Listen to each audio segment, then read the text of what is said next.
Rich Dad Poor Dad, Lesson-1, Part-9. You mean the people in this park, the people who work for you, Mrs. Martin, they don't do that? I asked. I doubt it, said Rich Dad. Instead, they feel the fear of not having money.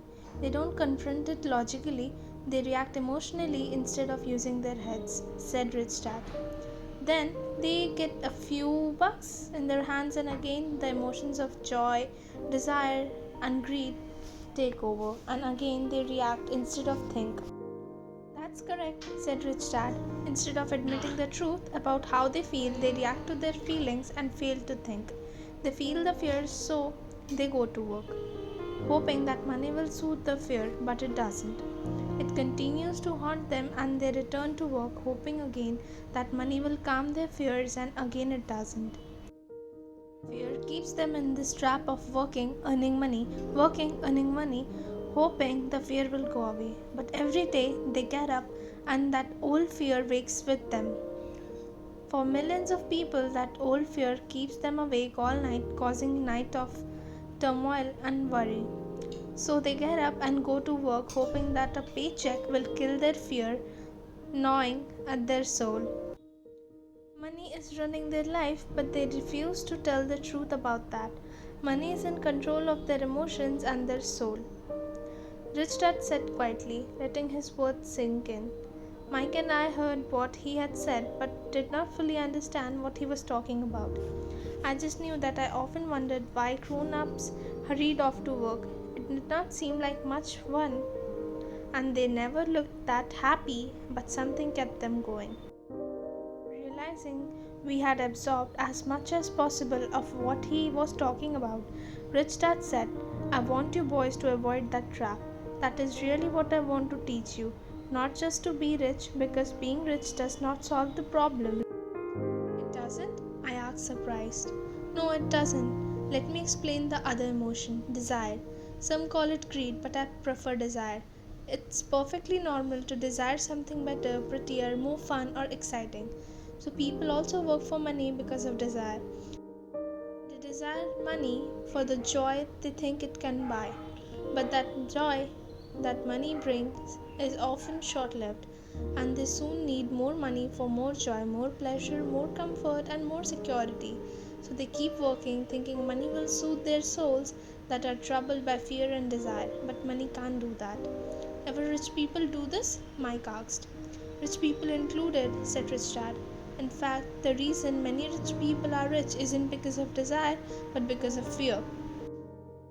They believe that money can eliminate the fear of being poor, so they amass tons of it, only to find the fear gets worse.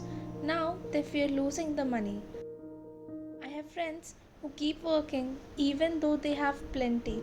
I know people who have millions who are more afraid now than they were when they were poor.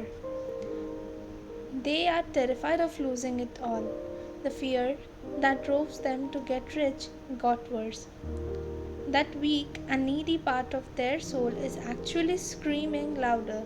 They don't want to lose the big houses, the cars, and the high life money has bought them. They worry that what their friends would say if they lost all their money. Many are emotionally desperate and neurotic, although they look rich and have more money. So, is a poor man happier? I asked. No, I don't think so, replied Rich Dad. The avoidance of money is just as psychotic as being attached to money.